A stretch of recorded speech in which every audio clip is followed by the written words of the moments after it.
திராவிட முன்னேற்ற கழகத்தின் ஆட்சி காலம் ஆயுள் காலமாக நெருங்கிக் கொண்டிருக்கிறது. வெகு விரைவில் அது வீட்டுக்கு அனுப்பப்படும் என்பதை நான் இந்த நேரத்திலே நான் பதிவு செய்ய விரும்புகிறேன். பாலியல் வன்கொடுமைகள் எல்லா இடங்களிலும் சட்டம் ஒழுங்கு சீர்கட்டிருக்கிறது. அண்ணா யூனிவர்சிட்டிக்கு போயாச்சுன்னா அந்த ராத்திரி 7 மணிக்கு மேல போயாச்சுன்னா சார் கூப்பிடுறாருன்னு சொல்லி போன்ல கூப்பிடுறாங்க. அந்த அளவுக்கு இன்னைக்கு கட்டுப்பாடு இல்லாத ஒரு திராவிட முன்னேற்ற கழக அரசு இன்னைக்கு நடைபெற்றுக் கொண்டிருக்கிறது. அதை வீட்டுக்கு அனுப்ப வேண்டும்.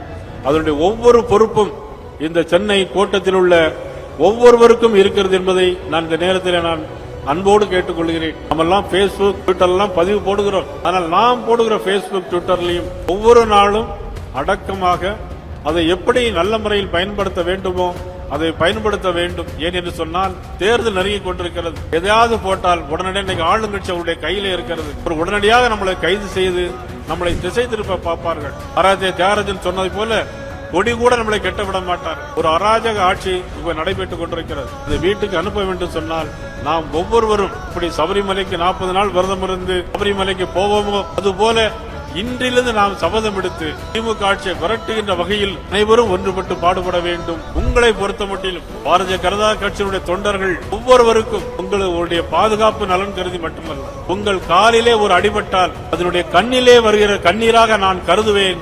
உங்களுக்கு உறுதுணையாக இருப்பேன். எந்த சூழ்நிலையிலும் நான் எத்தனையோ போராட்டங்களையும் ஆர்ப்பாட்டங்களை பார்த்துகிறேன். மீண்டும் சொல்லுகிறேன், உங்களுடைய காலிலே ஒரு அடிபட்டால் அது என்னுடைய நயினார் நாகேந்திரனுடைய கண்ணிலே வருகிற கண்ணீருக்கு சமம்.